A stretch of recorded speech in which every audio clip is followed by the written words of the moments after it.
Hello दोस्तों, कैसे हैं आप सब लोग। आशा करता हूं कि सभी अच्छे होंगे। सभी की तैयारी अच्छी चल रही है और सभी अपने लक्ष्य की प्राप्ति के लिए निरंतर प्रयासरत होंगे।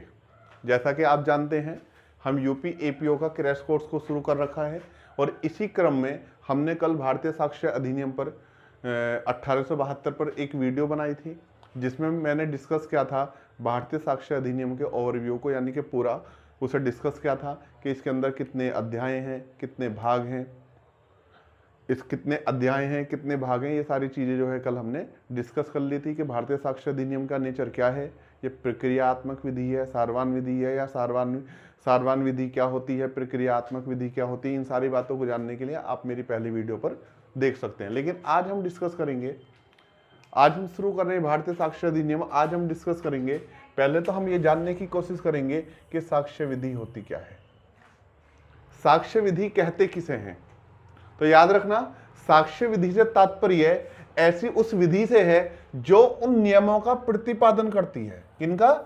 जो उन नियमों का प्रतिपादन करती है जिनके द्वारा न्यायालय के समक्ष तथ्य साबित या ना साबित किए जाते हैं।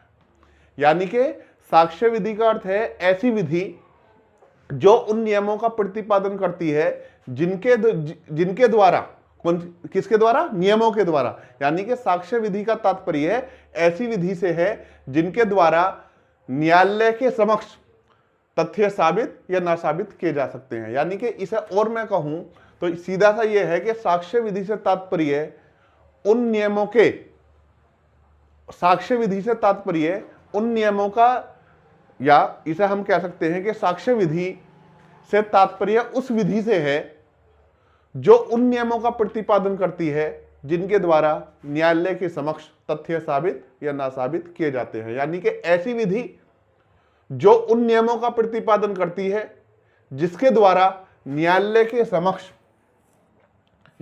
समक्ष तथ्य साबित या ना साबित किए जाते हैं। एक बार और पुनः मैं बता रहा हूं कि साक्ष्य विधि से तात्पर्य उस विधि से है जो उन नियमों को प्रतिपादन करती है जिनके द्वारा न्यायालय के समक्ष तथ्य साबित या ना साबित किए जाते हैं। अब हम बात करेंगे उद्देशिका की।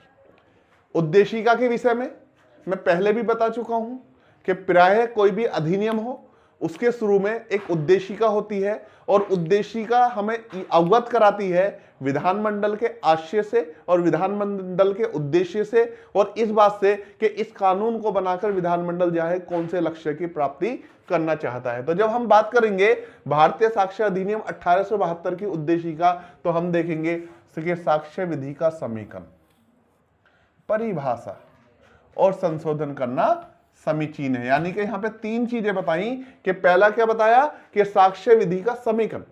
अब सबसे पहली बात हमें यह समझना पड़ेगा कि समीकरण होता क्या है।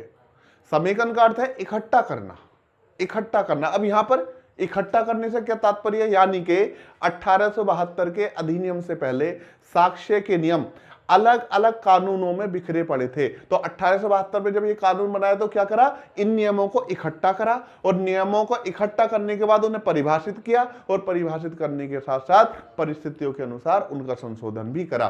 तो सिर्फ ये याद रखना, प्रियम्बल में जो पीटी में क्वेश्चन आता है वो क्या करता है? एक शब्द दे देता है कि साक्ष्य विधि का समेकन, परिभाषा और संशोधन। कभी समेकन दे देगा, संशोधन दे देगा, या परिभाषा को हटा देगा, या परिभाषा को दे देगा, समेकन को दे देगा, संशोधन को हटा देगा, या परिभाषा और संशोधन को दे देगा और समेकन को हटा देगा। तो आपको तीन शब्द याद रखने हैं कि साक्ष्य विधि में कौन की प्रियम्बल में, साक्ष्य विधि की उद्देशिका में जो है तीन शब्द यूज हुए हैं, समेकन, परिभाषा और संशोधन। समेकन, परिभाषा और संशोधन, समेकन, परिभाषा और संशोधन।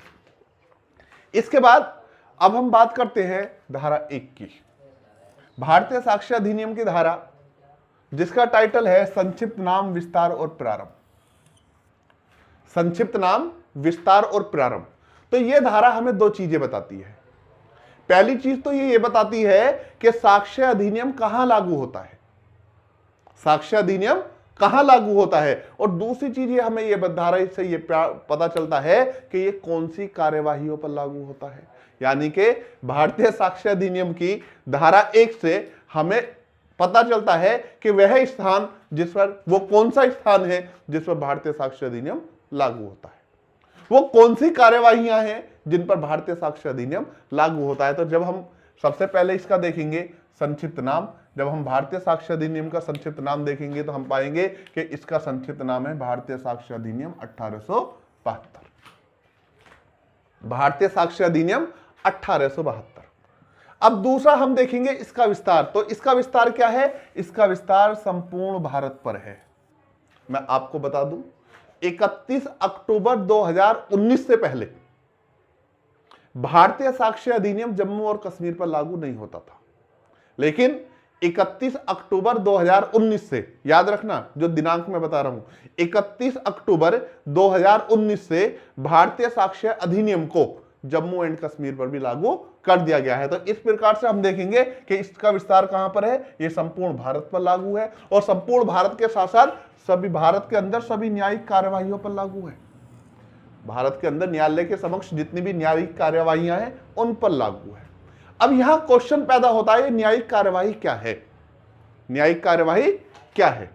जब हम दंड प्रक्रिया संहिता की धारा 2(j) को देखते हैं, यानी कि 2(i) को देखते हैं, तो उसमें जुडिशियल प्रोसीडिंग्स को बताया गया है।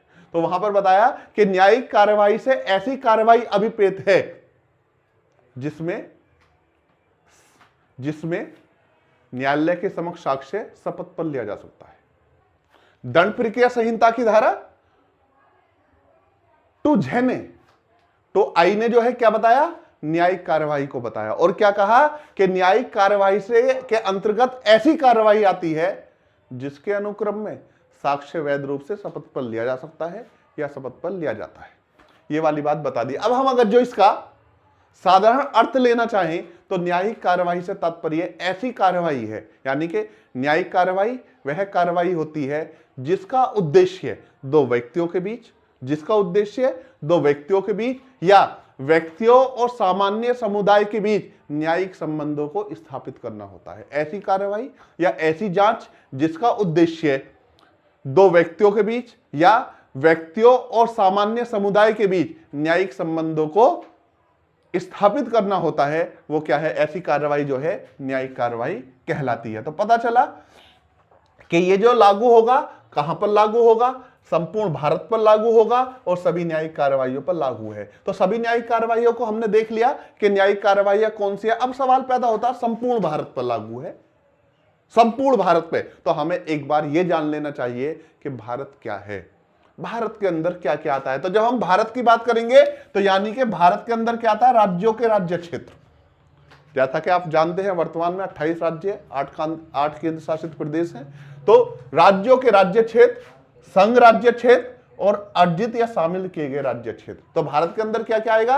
राज्यों के राज्य क्षेत्र, संघ राज्य क्षेत्र और ऐसे राज्य क्षेत्र जिन्हें अर्जित किया गया हो। और इसी के साथ साथ क्या आता है? समुद्री क्षेत्र, यानी कि हमारी आधार लाइन से 12 किलोमीटर, 12 नॉटिकल माइल का जो है, 12 नॉटिकल माइल का जो ये क्षेत्र है, समुद्री क्षेत्र, ये भी भारत है। तो यहां से लेकर 12 नॉटिकल माइल तक भी क्या होगा? भारतीय साक्ष्य अधिनियम लागू होगा। भारतीय दूतावास, जो हमारी मिशनरों विदेशों में जो है भारतीय मिशनों के जो भवन है, हमारे दूतावास जो हैं, उन पर भी भारतीय साक्ष्य अधिनियम होगा। ये भी भारत के अंदर आते हैं। हमारे यहाँ रजिस्टर्ड कोई पोत, चाहे वो किसी भी देश में है, उसमें अगर जो उस पर कोई अपराध होता है तो वहां पर भी भारतीय साक्ष्य अधिनियम लागू होगा, क्योंकि हमारा पोत जो है वो भी ये माना जाएगा कि भारत की भूमि है। हमारा जितना भी ये क्षेत्र है, भारत का राज्य क्षेत्र है, उसके ऊपर का हवाई क्षेत्र वो भी भारत के अंदर आएगा और जो हमारे हवाई जहाज हैं वो भी जो है भारत के अंदर आएंगे। लेकिन यहां पर कह दिया, मैंने यहां बता दिया कि भारत के अंदर क्या आएगा, कि अधिनियम का विस्तार कहां पर बताया? संपूर्ण भारत पर बताया और साथ ही साथ ये भी बता दिया कि ये सभी न्यायिक कार्यवाहियों को लागू होता है। लेकिन इसके अपवाद हैं, कुछ ऐसी कार्यवाहियां हैं जिन पर यह लागू नहीं होता, जैसे army act, naval discipline act, army act, naval discipline act, Indian navy act, Indian navy discipline act, air force act और शपथ पत्रों को और मध्यस्थम कार्रवाइयों पर यह लागू नहीं होता। कुल मिलाकर ये 6 चीजें हैं जिन पर लागू नहीं होता। आर्मी एक्ट पर लागू नहीं होता, नेवल डिसिप्लिन एक्ट पर लागू नहीं होता, इंडियन नेवी डिसिप्लिन एक्ट पर लागू नहीं होता, एयरफोर्स पर, एयरफोर्स एक्ट पर लागू नहीं होता, शपथ पत्रों पर लागू नहीं होता और माध्यस्थम कार्यवाहियों पर लागू नहीं होता। अब सवाल यह है कि माध्यस्थम कार्यवाहियों पर, यह तो हमारी समझ में आ गया, यहां पर मार्शल लॉ लागू होगा, नहीं होने का इनके ऊपर। अगर जो शपथ पत्रों को साक्ष्य मान लिया गया तो उससे वो जानते हैं, इसे मैं आगे डिस्कस करूंगा। लेकिन माध्यस्थम कार्यवाहियों पर लागू नहीं होता। भैया माध्यस्थम कार्यवाहियों पर भारतीय साक्ष्य अधिनियम क्यों लागू नहीं होता? माध्यस्थम कार्यवाहियों पर भारतीय साक्ष्य अधिनियम लागू इसलिए नहीं होता क्योंकि जो कार्यवाहियां जो हैं, यानी कि मुकदमे जो है मध्यस्थों को जो सौंपे जाते हैं, उनका उद्देश्य ये जो है नियमित वाद ना होकर बल्कि संक्षिप्त प्रक्रिया द्वारा मामलों का शीघ्र निस्तारण करना होता है।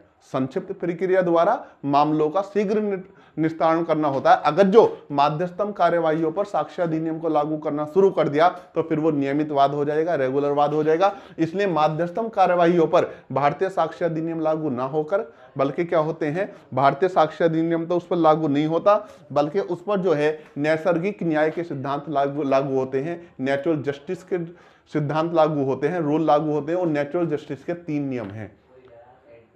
नैसर्गिक न्याय के जो हैं 3 सिद्धांत हैं, वो सिद्धांत कौन से हैं आप मुझे कमेंट में बताएंगे। और अगर जो आप नहीं बताओगे तो इन्हें जो है फिर मैं बताऊंगा। और इसके बाद फिर कहा प्रारंभ कि ये 1 सितंबर 1872 से लागू होगा, यानी कि इसकी शुरुआत जो हुई है वो 1 सितंबर 1872 से लागू हुई है। इस तरीके से हमने देख लिया कि पहले हमने साक्ष्य विधि को समझा, उसके बाद उद्देशिका को समझा। और जब उद्देशिका में हमने देखा 3 शब्द आए हैं, समीकरण, परिभाषा और संशोधन।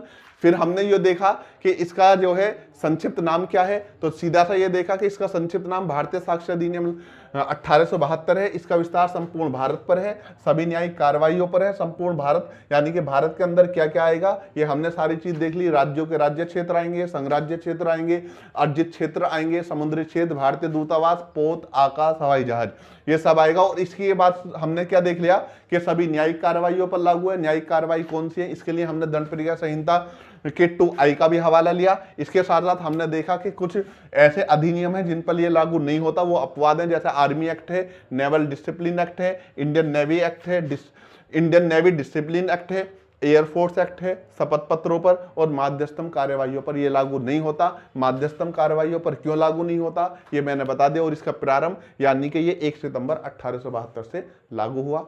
इसलिए हमारी वीडियो जो है नियमित रेगुलर आती रहेंगी। आशा करता हूं आप इससे लाभान्वित होंगे। वीडियो को लाइक करें, शेयर करें और चैनल को सब्सक्राइब करें। फिर मिलते हैं एक नई वीडियो के साथ। जय हिंद, जय भारत।